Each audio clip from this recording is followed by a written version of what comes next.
यह लड़की एक इच्छाधारी डायन है जो रात को अपने असली रूप में आकर लोगों का शिकार किया करती थी। पर एक दिन कुछ कॉलेज के दोस्त जब उस रास्ते से गुजर रहे थे तभी अचानक से वह लड़की उनके सामने आ गई। लड़का जैसे ही उसे देखने गाड़ी से बाहर उतरा तभी वो उसे अपने ओर मोहित कर पास में बुलाने लगी। लड़का उसका पीछा करते करते जैसे ही इस पेड़ के पास पहुंचा तभी अचानक से वो उसे पेड़ में लटका के मार देती है। अब 24 साल बाद हम इस लड़की को देखते हैं जो उसी जगह पर आके फूल तोड़ रही थी। तभी उसे कुछ गाँव वाले पकड़ कर मना करते हैं, आज के बाद से इस जगह पे कभी फूल तोड़ने मत आना, क्योंकि गाँव वालों का मानना था कि इस बरगद के पेड़ पे 3-3 डायने रहती हैं। लड़की ये सुन जब अपने घर आई तभी उसकी चाची चंपा जल्दी से इस कागज पर 10 ताकत कर दे। राठौर साहब 15 लाख में तेरा घर खरीदना चाहते हैं। चंपा की माँ की यह आखिरी निशानी थी और उसकी चाची जबरदस्ती उससे ये साइन करवा रही थी। इसीलिए लड़की उसे एक झूठ बोलती है, मेरे घर में कोई कांच का बर्तन मत रखना, क्योंकि रात को मेरी माँ घर में आकर वह सारा बर्तन गिराने लगती है। यह सुन राठौर डर के वहाँ से भाग गया। पर इधर गुस्से में उसकी चाची उसे एक थप्पड़ मार के उसका सारा सिंदूर गिरा देती है, जिसके कारण से अब लड़की दोबारा से उस पेड़ के नीचे फूल तोड़ने गई। तभी अचानक से वो पेड़ उसे बांध दिया और उसके सामने वह तीनों डायने आ गई। अब चंपा के सामने वो जो तीनों डायने आई थी वह अचानक से गायब हो गई और वहाँ का सारा माहौल एकदम शांत हो गया। पर इधर जब यह लड़का आ रहा था तभी अचानक से उसकी गाड़ी खराब हो गई। ये देख, लड़का जब पानी लाने गया तभी उसे एक औरत अपने ओर मोहित कर उसे एक कुआं के पास में बुलाने लगी। पर जब लड़का उस कुआं में गिरने वाला था तभी अचानक से चंपा वहाँ जाके उसे बचा लेती है। अब इधर हम उसकी चाची को देखते हैं जो चंपा से बदला लेने के लिए उसके बनाए हुए सिंदूर में एक खतरनाक सा केमिकल मिला के वो सारा सिंदूर एक शादी में बांट देती है। थोड़ी देर बाद जब उस केमिकल की वजह से उन सभी औरतों का सिंदूर काला पड़ने लगा तो वहाँ पर एकदम से अफरा दफरी मच के उस लड़की का शादी टूट गया। अब पूरे गाँव वाले इस औरत को पकड़कर पूछते हैं कि उनका सिंदूर काला क्यों हुआ। तब वो उनसे झूठ बोलती है कि ये सारा सिंदूर मुझसे चंपा ने भेजवाया था, हो सके कि कहीं वो डायन हो। और इसी तरह वो उन गाँव वालों से ऐसा फेंकती है कि उन्हें पूरा यकीन हो गया कि चंपा एक डायन है। सिंदूर काला पड़ने की वजह से गांव के सभी लोग चंपा को डायन समझकर पकड़ लिए। पर जब चंपा उन्हें यह साबित करने लगी कि वह डायन नहीं है तभी उसकी चाची उन्हें भड़काते हुए बोली, अगर सच में चंपा डायन होती तो उसके घर में जरूर कोई डायनों वाला सामान होगा। ये सुन अब सभी गांव वाले तुरंत चंपा के घर में जाकर छानबीन करने लगे। तभी उन्हें वहीं पर एक डरावनी गुड़िया दिखी, जिसे देखने के बाद सभी गांव वालों को लगने लगा कि चंपा एक डायन है। तभी ये बुजुर्ग आदमी बोले, गुड़िया कोई भी रख सकता है, हम इसका एक आखिरी परीक्षा लेंगे, अगर ये सच में डायन हुई तो गंगा जल छिड़कने से इसका पूरा शरीर जलने लगेगा। चंपा बोली, ठीक है, मैं इस परीक्षा के लिए रेडी हूँ। पर जैसे ही बुजुर्ग आदमी ने उसके ऊपर गंगा जल छिड़का तभी अचानक से उसका पूरा शरीर जलने लगा। ये देख के वो सभी समझ गए कि चंपा सच में डायन है। पर इसके पीछे की कहानी कुछ और ही थी। दरअसल जब चंपा की चाची गंगा जल लाने गई तभी वह उसमें एक ऐसा केमिकल डाल देती है जिससे वह किसी के शरीर पर पड़ेगा तो उसका शरीर जलने लगेगा। और इसी वजह से जब चंपा जल रही थी तो गांव वाले उसे डायन समझ के उसी पेड़ के पास ले जाते हैं जहाँ पर वह 20 साल पहले 3 डायनों को जलाए थे। पर आज जब इस लड़की के साथ अन्याय होने वाला था तभी वह 20 साल पहले वाली डायन उस बूढ़े को अपने बस में कर उन सबके सामने ही उसे बरगद से लटका के मार देती है।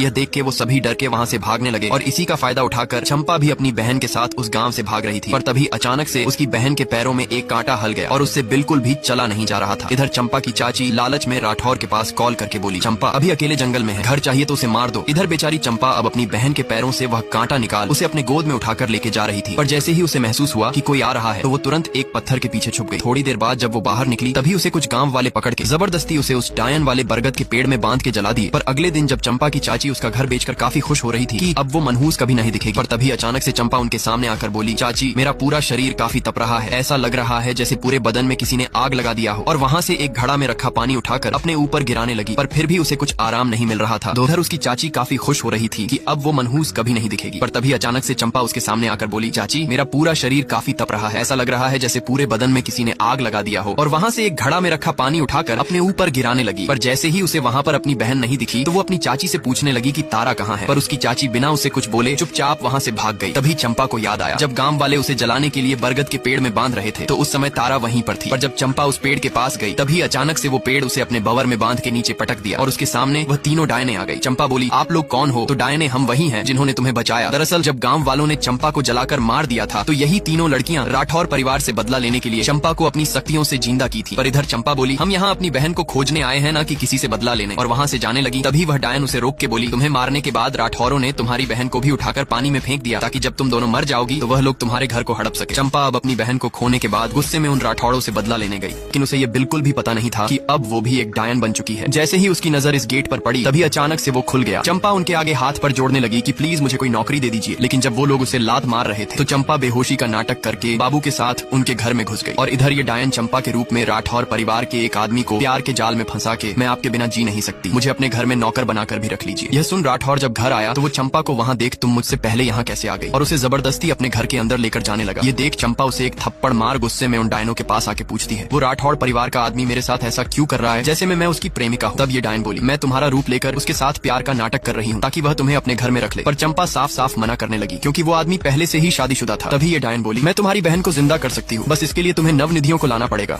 जैसे ही चंपा को पता चला कि डायने उसकी बहन को जिंदा कर सकती है तो वो उनसे पूछती है, मुझे क्या करना पड़ेगा? तो डायने बताती है, तुम्हें बचाने के चक्कर में हमारी सारी शक्तियाँ खत्म हो गई, अब उसे वापस से रिहासिल करने के लिए तुम्हें नवनिधियों को लाना पड़ेगा। चंपा बोली ठीक है। पर जब वो अपने घर आई तो पता चला राठौरों ने उसके घर को कब्जा कर उसमें ताला मार दिया था। चंपा ताला तोड़ के अंदर गई। तभी वही बाबू आके उसे एक बैग पैसा देके बोला, कल सुबह होते ही तुम इस गांव से बहुत दूर चली जाना, क्योंकि इस बार जिस पर तुमने डोरे डाला है वह मेरा जीजा है। तब चंपा समझाना है तो कुल्हाड़ी को समझावो, पेड़ को नहीं, और उसके सामने ही वह सारा पैसा जला देती है। ये देख बाबू भी अब गुस्से में उसका घर जला देता है। पर इसके बाद जब वह घर आया तो देखता है कि उसका जीजा भागने के लिए सारा सामान रेडी करके रख दिया था। उसकी दीदी बाबू के आगे हाथ पैर जोड़ने लगी कि प्लीज अपने जीजा को रोक लो, उनके बिना मैं नहीं जी पाऊंगी। रात को सबके सोने के बाद जब उसका जीजा अपना सारा सामान लेकर उस लड़की के साथ भागने जा रहा था तभी लड़का उसे पकड़ कर रेलने लगा। जीजा बोलता है, मैं चंपा से बहुत प्यार करता हूँ, उसके बिना जी नहीं पाऊंगा। तो बाबू उससे झूठ बोलता है, मैंने चंपा को इतना दूर भेज दिया है कि वो अब आपको 7 जन्म में भी नहीं मिलेगी। पर इधर चंपा उसके ही घर में उन 9 निधियों को चोरी करने के लिए आई थी। चंपा अपनी बहन को जिंदा करने के लिए जब राठौर के घर में नवनिधियों को चुराने गई थी तभी अचानक से उसे विक्रम पकड़ के उसका हाथ और मुंह बांध दिया और उसे एक गाड़ी में रखकर बोला, इसे रात भर तक यही रखना, सुबह होते ही मैं इसे पुलिस के पास लेकर जाऊंगा। पर उसके चमचे लालच में आकर चंपा को एक कोठे वाली के पास बेच देते हैं। चंपा उनके आगे हाथ पैर जोड़ वहाँ से भागने की भी कोशिश करती है, पर वह लोग उसे पकड़ के एक काल कोठरी के अंदर बंद कर दिए। चंपा देखती है तो उसके अंदर एक और लड़की थी जिसका नाम तारा था। वह उससे वादा करती है कि तुम्हारी दीदी तुम्हें सही सलामत बाहर निकालेगी, और उस कोठरी का जंगला तोड़ उसे सबके नजर से बचाकर लेकर जा रही थी। तभी वो कोठे वाले देख उसे दौड़ाने लगे। इधर जब विक्रम को चंपा नहीं दिखी तो वो उनके पास फोन करके पूछने लगा कि चंपा कहाँ है। अब वापस से हम चंपा को देखते हैं। जब यह लड़की गिर रही थी तभी अचानक से वह उसे अपनी शक्तियों से रोक देती है। चंपा को पता नहीं था कि अब वो एक डायन बन चुकी है और उसके पास भी तमाम शक्तियां हैं। चंपा उसे नीचे उतार रही थी तभी एक आदमी उसके सर पे मार के उस लड़की को पकड़ने गया, पर उसी समय विक्रम वहाँ एंट्री मारता है और उन सभी गुंडों को धोखे कोठे की सारी लड़कियों को आजाद कर चंपा को उठाकर अपने साथ हॉस्पिटल लेकर गया। पर जैसे ही चंपा होश में आई तो विक्रम को वहाँ देख डर के भागने लगी। तब यह लड़की उसे सच्चाई बताकर बोली, क्या आप डायन हो? ये सुन चंपा अब गुस्से में उन तीनों डायनों के पास